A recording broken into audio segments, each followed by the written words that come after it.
3,547 German bombs dropped on supposed industrial targets in the Birmingham area between November 1940 and April 1941.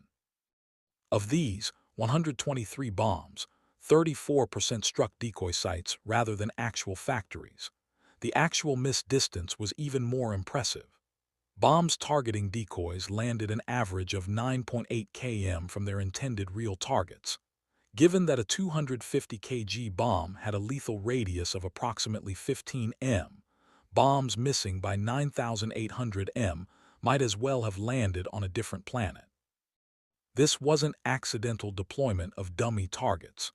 British camouflage doctrine had undergone a fundamental shift in thinking driven by operational research and actual bombing data. The shift is visible in internal documents from the Camouflage Committee. An October 1939 memo emphasized making installations less visible. By March 1940, the language had changed, manipulating enemy perception of target location. By August 1940, after analyzing early bombing patterns, the guidance was explicit.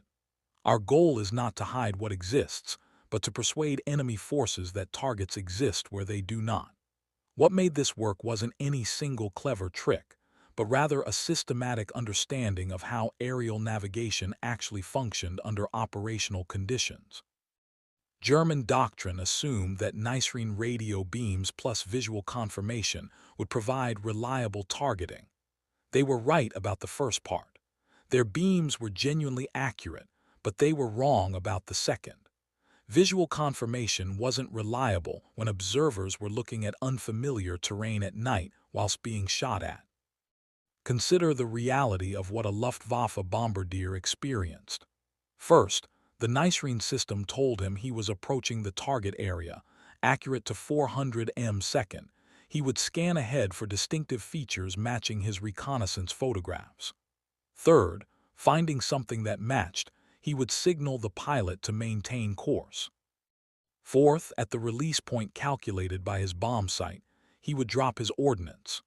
The entire process depended on step 2, recognizing the target. If something 8 km away looked close enough and the crew was under stress from anti-aircraft fire, and they'd been flying for 3 hours and desperately wanted to complete the mission, they would convince themselves they'd found it. British camouflage teams understood this psychological dimension. Colonel Turner's background in film set design proved invaluable. He knew that creating a convincing illusion didn't require perfection, only sufficient detail to pass casual inspection under stressful conditions. A decoy factory didn't need real machinery, only convincing roof lines and lighting. A fake airfield didn't need real aircraft, only the right size shapes in the right configuration with occasional movement. The contrast with German approaches was stark. The Luftwaffe had developed sophisticated camouflage for their own installations using extensive netting and structural modification.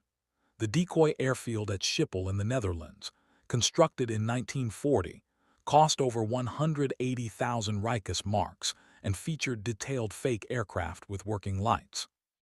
It was a masterpiece of engineering and completely ineffective.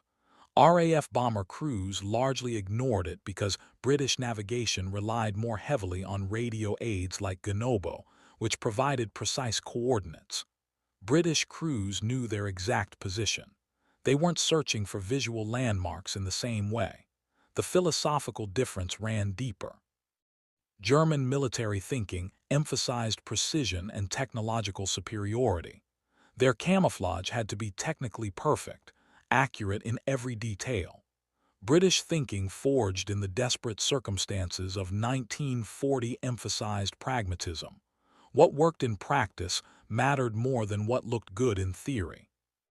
A decoy that cost £2,000 and drew 20 bombs away from a factory was infinitely more valuable than £50,000 of sophisticated camouflage netting that failed to prevent a single hit. By early 1941, Britain had developed what the War Office termed defensive visual deception into a systematic program. The Camouflage Committee, initially a small advisory body, had expanded into the Directorate of Camouflage with a staff of over 400, and a budget of $3.7 million per year. Colonel Turner's team had grown from a dozen personnel to over 200 specialists, including architects, artists, lighting technicians, and former stage managers. The system became methodical. For every critical industrial installation, planners would first analyze what made it visually distinctive from bombing altitude. The Rolls-Royce Merlin plant in Derby had a U-shaped main building with 3 prominent water towers. The decoy built in empty countryside 11 km west featured timber frame outlines of the U-shape and 3 vertical structures painted to resemble water towers. Cost £4,100. The real plant received modifications to obscure its U-shape, a false roof extension that changed the outline to an irregular rectangle. Cost £2,800.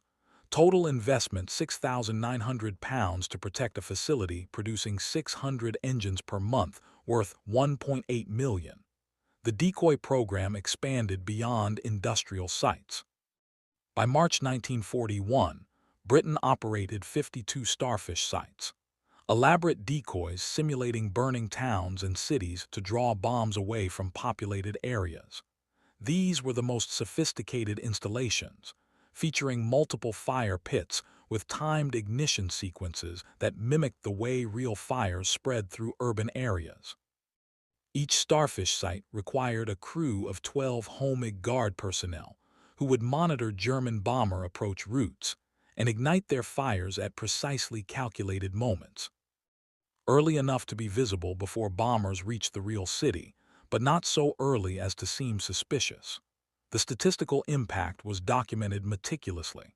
The starfish site protecting Portsmouth, designated S8A, drew an estimated 673 bombs between February and May 1941. The site occupied 23 acres of farmland that had been requisitioned. Farmer compensation £850 per year. Bomb damage to farmland. Impossible to spend money on really. The craters actually improved drainage. The cost-benefit calculation was almost absurd in its favor. £7,000 in construction and operation diverted bombs that would have caused an estimated £4 million in damage to Portsmouth residential areas and port facilities. The system's success created its own challenges. German intelligence began reporting to Luftwaffe commanders that British industrial facilities seemed to be moving. Reconnaissance photographs would show a factory in one location, but bomber crews would report finding it kilometers away. The confusion this created in German planning was an unintended bonus. Operational orders began, including multiple potential locations for targets, dispersing bombing attacks, and further reducing effectiveness. The success of Britain's deception program depended entirely on the Home Guard crews who operated the decoy sites. These were typically men over 40 medically unfit for regular service or in reserved occupations. The crew at the Bristol Airplane Works decoy included a retired school teacher, 2 farmers, a bank clerk, and 3 workers from a local bakery. Their job required remarkable nerve. When German bombers approached, the crew had to judge the exact moment to illuminate their decoy. Too early and German observers might notice it looked false too late, and bombers would already be targeting the real facility. The crew chief at the Derby Rolls-Royce decoy, a man named Arthur Morrison who'd served in the Royal Flying Corps during the Great War, later described the experience. You'd hear them coming, the throb of unsynchronized engines, very distinctive. Then searchlights would catch them. That's when we'd switch on. The hardest part wasn't the danger, though. That was real enough. The hardest part was standing there knowing you were deliberately asking them to bomb you and waiting to see if they'd take the bait. The decoy crews suffered casualties. On the night of the 15th of March, 1941, the starfish site protecting Cardiff received a direct hit whilst its crew was still on site. 4 Home Guard personnel were killed instantly. The site was operational again 3 nights later with a replacement crew. No official recognition or medals were awarded. The program was classified until 1948. The men volunteered anyway, understanding that every bomb that landed on their empty fields was a bomb not landing on someone's home. The technical sophistication these amateur crews achieved was remarkable. The lighting systems they operated were complex, not simply turning lights on and off, but creating specific patterns that mimicked industrial operations. The crew at the Supermarine decoy near Southampton operated 47 separate light sources, each representing a different aspect of aircraft factory operations. Welding stations, hangar doors, runway lighting, even the specific blue-white glow of aircraft navigation lights from supposedly parked aircraft. They memorized the sequence. Lights on at 22:15, welding stations flickering irregularly, hangar door 3 opening at 22:30, simulated by a specific lighting change. Test engine run at 2300 red glow from exhaust. The entire performance was choreographed to appear as natural late-night factory operations. Captured documents reveal that German intelligence identified Britain's decoy program by early 1941. Luftwaffe reconnaissance noticed suspicious installations in empty areas near industrial targets. Analysis of post-raid photography showed bomb craters in locations